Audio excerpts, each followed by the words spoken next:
If you happen to be a small business owner, a real estate investor, or a salaried person making more than $250,000, you need to stop paying up to 50% of your income in taxes. So this training is going to be all about discussing those top 3 tax planning strategies that will help you save money in taxes. Now, tax happens to be one of the biggest expenses for small business owners. So let's begin.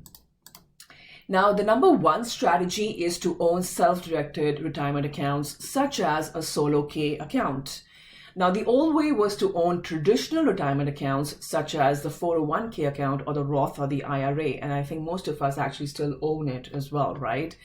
Which means that we are still limited to investing in stocks, bonds, and mutual funds. So not much choice there. Therefore, we see an average growth rate of 10% in portfolio over the term of the investment, which gives us not enough flexibility in terms of choice of investments. We are not able to spread the risk enough as well. So the new way is to have a custodian open a self-directed retirement account, such as a solo K account, and invest in a property down the street. Or you could also invest in maybe crypto, single-family homes, multi-family homes, duplexes, triplexes, even REITs, so on and so forth, even having LLC stakes as well. Now, not many people know of self-directed retirement accounts simply because the Wall Street does not want you to know of it. So there are unlimited benefits of having a solo K account, like you're able to diversify, you're able to spread the risk enough, you'll have massive savings in money, and be able to move around money between various investments. You will be able to achieve high overall growth over long term simply because now your investments are diversified in a wider range of portfolio, right? And you'll be able to make tax-free money. You will be able to have tax-deferred growth within the account, have tax-free money at retirement, and be able to pass on tax-free money to your heirs as well. Now, the benefits of owning a self-directed account, which is a solo K account, just don't stop. Not many investors actually know of it. Not many CPAs or accountants also know of the benefits of having a self-directed retirement account. So I'll give you an example here. Phil has a successful brokerage real estate business with a net income of $350K. Now, he has employees, but none of them were W-2. At an overall tax rate of 41%, and with a $6,000 IRA contribution, he could only save $2,460 in taxes.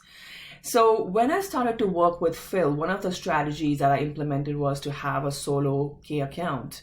As a sole proprietor, Phil was the owner and the employee of his business. So he was the employer and the employee of his business.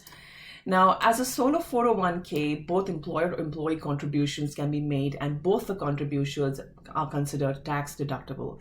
As an employee, he contributed up to $19,000 into his solo 401k account because that was the threshold for it. And since a solo 401k account is a business retirement account as well, he was allowed to contribute a 20% of his net income. So his net income was $350K, and 20% of $350K is $70K. So he was able to make a contribution of $70K as well. So his total contribution now became $70K plus $19K, which is a total of $89,000. And that led to a tax savings of $32,900, which is 41% of $89,000 because he was in the 41% tax bracket. So Phil was able to get those massive tax savings. He was able to contribute an additional $100K to his solo 401k account to grow tax deferred for his retirement. Plus that $100K that he invested, he used it to buy rental properties inside the solo 401k account itself. And all that cash flow and appreciation could grow tax-free for him for many more years. So the common questions that I get for a solo 401k account is, why haven't I heard of it before? Or if it comes with so many benefits, why doesn't everyone invest into such accounts? How do I open a solo K account? Now, look, and I tell them this, that if you have a self-directed retirement account, so who can have a self-directed retirement account?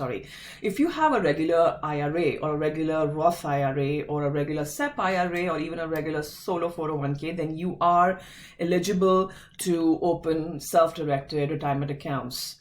So You don't need to own a business or a legal entity in order to have a self-directed retirement account. You can use your 401k money towards a solo K, and once all that money is into the account, you can invest into rental real estate and increase your returns.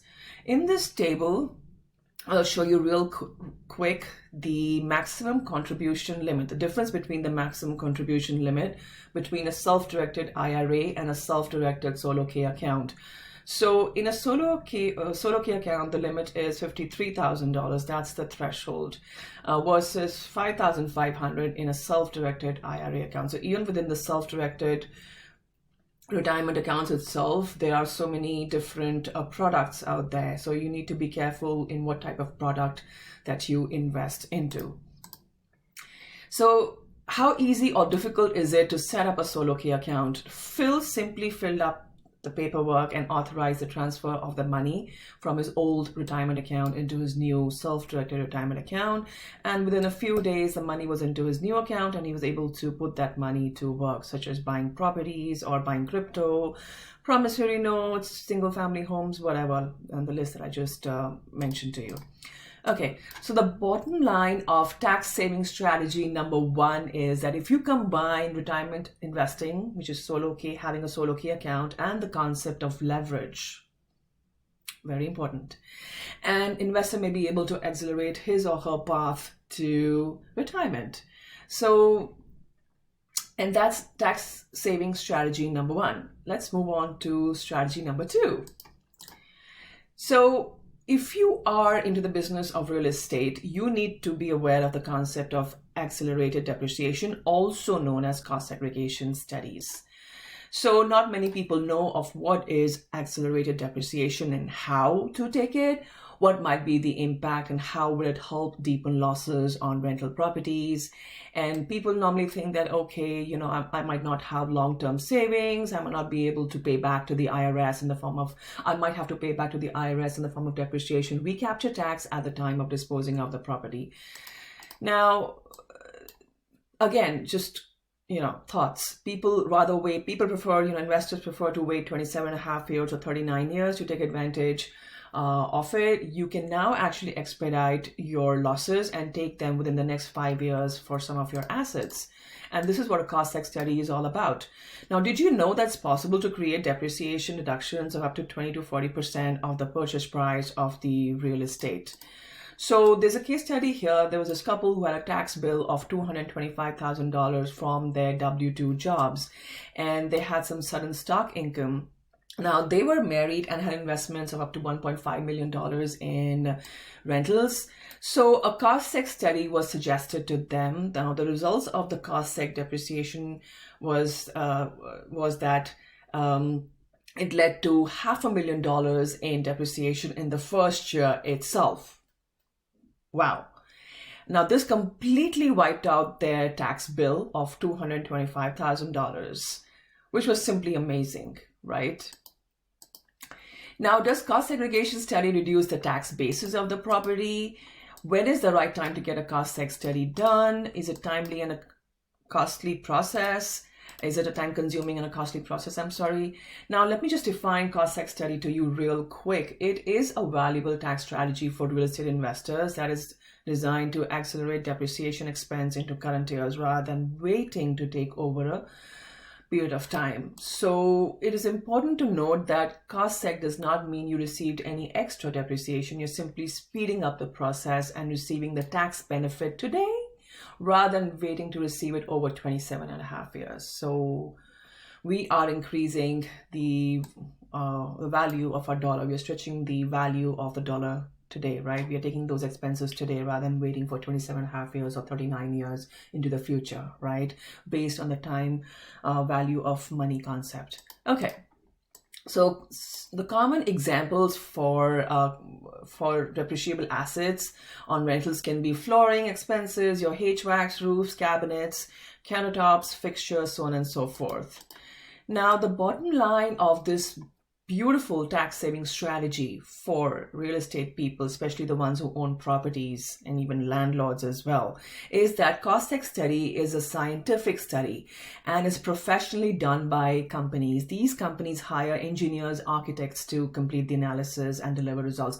So it's not a DIY project. You cannot do it yourself. It needs to be done by professional people. Now, it can be conducted on some single-family homes, and most multifamily for sure, duplexes, triplexes, apartments, etc. The best time to decide whether to do a cost tech study is when you know how much in taxes would you actually save by getting a cost tech study done, right? So the cost tech study does not need to be done before the tax return is filed. It can be carried out after the end of the financial year as well. Hooray! Okay, tax strategy number 3 is to live and invest in the southern states, tax-free states, and even inland America. Now, the tax-free states, as most of you are already aware of, are Texas, Florida, Nevada, so on and so forth, Tennessee as well, and you need to avoid California, DC, and New York. Now, the old way was to move to states with a higher cost of living, such as California, DC, New Jersey, or New York, and get a job or start a business there. Now, bigger economies obviously meant more opportunities. The average cost of a single-family home, as most of you must be aware of, in California is around $683,000 and even more now, actually. And DC is around $692,000 as per 2020 statistics. Which obviously means if you live in such states, such areas, you are paying higher rents, higher bills, higher taxes, higher property taxes, and even higher down payments for those properties, investment properties as well. So it obviously makes the whole environment very competitive, expensive, leading to limited inventory, creates cash flow bottlenecks, and leads to just stress. So what do you do? Now, there are newer ways to save money, and that is what this training is all about, which means you move to southern states or even tax-free states. Now, what are those states? Oh, well, we'll come to that list later on. So living in these states means having a lower cost of living, lower real estate value, lower down payments, lower property taxes, and just taxes, lower taxes overall as well. So here's a list of those tax-free states, and amongst which, I guess, Florida, Tennessee, and Texas are some of the most popular destinations. Okay, so when you move to such areas, what happens? Well, here we go. So you invest in properties that require lower initial down payment investment. More and cheaper inventory is now available. Average cost of a single family home in Oklahoma is $167K, or Kentucky is $168K.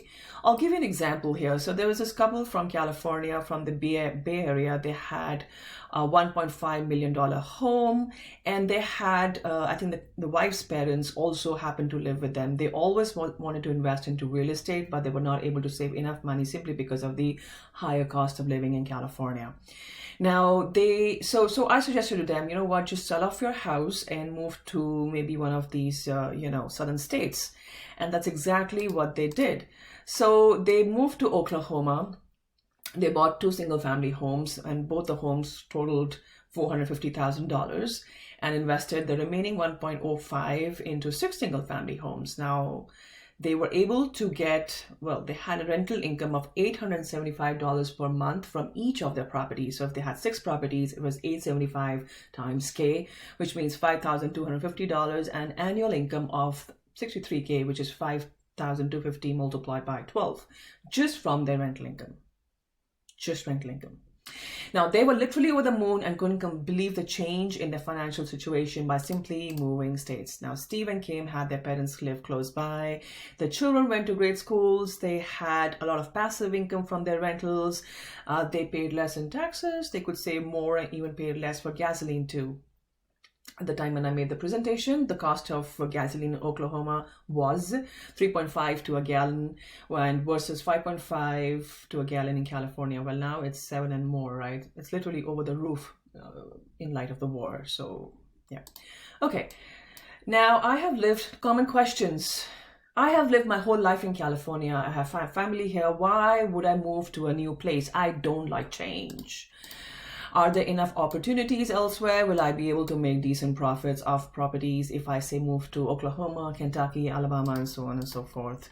So let me just tell you, if you are an investor or a landlord or a small business owner who wishes to invest into real estate properties but just can't do so, I would suggest to you use self-directed retirement accounts for investing and diversifying. And you get cost segregation studies done on your rental properties and take depreciation as an expense. And you live and invest in the southern states or even inland America. So you're basically stacking up all the three strategies that I just discussed with you.